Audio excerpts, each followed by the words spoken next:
स्वामीनारायण हरे, स्वामीनारायण हरे। वचनामृत श्री वरताल प्रकरण का 12वां महात्म्य सहित निश्चय। संवत 1882 में पौष कृष्णा द्वितीया 25 जनवरी 1826 को स्वामी श्री सहजानंद जी महाराज श्री वरताल स्थित श्री लक्ष्मी नारायण के राजभवन में नीम वृक्ष के नीचे चौकी पर गद्दी तकिया लगे हुए पलंग पर विराजमान थे।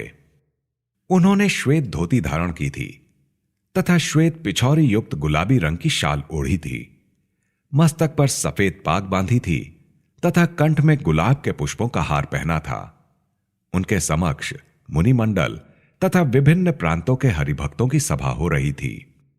उस समय श्रीजी महाराज काफी देर तक अंतर्दृष्टि करके विराजमान हो रहे। तत्पश्चात अपने नेत्र कमलों को खोलकर समस्त हरिभक्तों की सभा के सामने करुणा कटाक्ष द्वारा देखकर वे इस प्रकार बोले कि आज तो सबसे निश्चय की बात करनी है।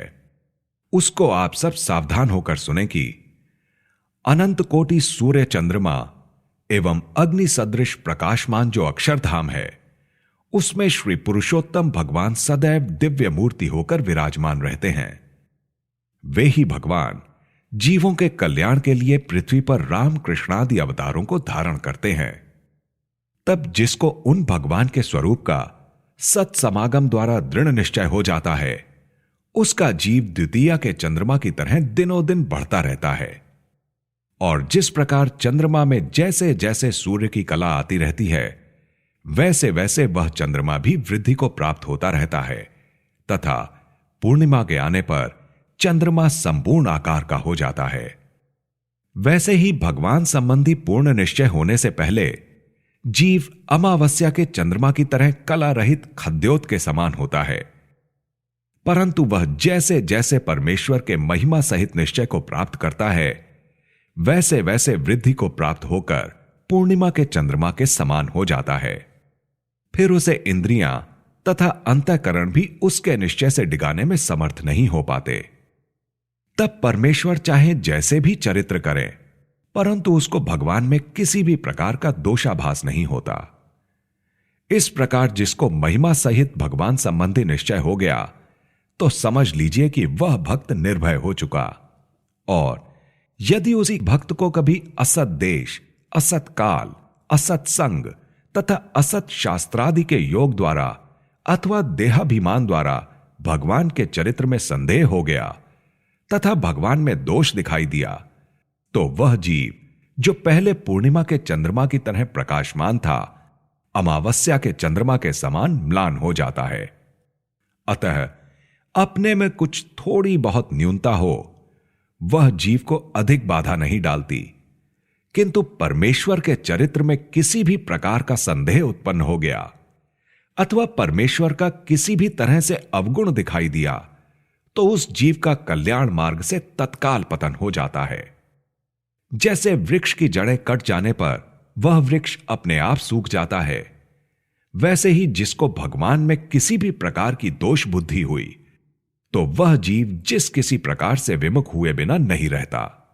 और जिसे निश्चय का अंग दुर्बल होता है, उसको सत्संग में रहने पर भी ऐसे संकल्प विकल्प होते रहते हैं कि क्या मालूम मेरा कल्याण होगा या नहीं होगा, और जब मैं मरूंगा तब देवता बनूंगा या राजा बनूंगा या भूत बन जाऊंगा।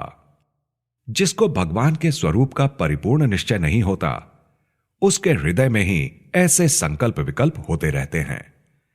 जिसको भगवान के स्वरूप का परिपूर्ण निश्चय हो जाता है, वह ऐसा समझता है कि जब से मुझे भगवान मिले हैं, उस दिन से ही मेरा कल्याण हो चुका है, और जो कोई मेरा दर्शन करेगा या मेरी वार्ता सुनेगा, वह जीव भी सभी पापों से मुक्त होकर परम पद को प्राप्त कर लेगा।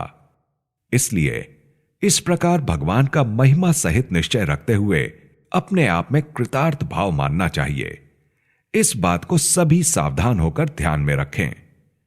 इस बात के पश्चात श्रीजी महाराज ने कहा कि धन्य वृंदावनवासी वटनी छाया रे, ज्यां हरि बेसता। इस भगवत महात्म्य का कीर्तन गान करें। फिर कीर्तन गान किया गया। बाद में श्रीजी महाराज बोले कि श्री कृष्ण भगवान ने श्रीमद् भागवत में कहा है कि अहो अमी देववराम रार्चितम पादाम्बुजम ते सुमनः फलार्हणम नमन्त्युपादाय शिखाभिरात्मनस तमोपहत्ये तरुजन्म यत्कृतम। इस प्रकार परमेश्वर का योग प्राप्त करके वृक्ष का जन्म भी कृतार्थ हो जाता है। इसलिए जिस वृक्ष के नीचे भगवान बैठे हो उस वृक्ष को भी परम पद का अधिकारी जानना तथा जिसके हृदय में महिमा सहित भगवान का ऐसा दृढ़ निश्चय ना हुआ हो उसको नपुंसक जैसा समझना, उसके वचनों से किसी भी जीव का उद्धार नहीं हो सकता। जैसे कोई राजा नपुंसक हो और उसका राज्य तथा वंश विनाशोन्मुख हो जाए, फिर भी उससे अपनी स्त्री के द्वारा कोई पुत्र प्राप्त नहीं हो पाएगा। चाहे वह पूरे मुल्क के नपुंसकों को बुलवाकर उन्हें अपनी स्त्री के संग रखे तो भी उस स्त्री को पुत्र उत्पन्न नहीं होगा। वैसे ही जिसको महिमा सहित भगवान का निश्चय नहीं हुआ है उसके मुख से गीता भागवत जैसे सद्ग्रंथों का श्रवण करने पर भी किसी का कल्याण नहीं होता। जैसे शक्कर मिश्रित दूध में यदि सर्प की लार गिर पड़े और उसे यदि कोई पुरुष पी ले तो उसका प्राणांत हो जाता है, वैसे ही महात्म्य सहित भगवान का निश्चय ना हो ऐसे जीव के मुख से गीता भागवत को भी सुने तो भी किसी का कल्याण नहीं होता, बल्कि उससे तो उसका जड़ से सत्यानाश हो जाता है। इति वचनामृतम। इस प्रकार से श्री वरताल प्रकरण का 12वां वचनामृत पूर्ण हुआ।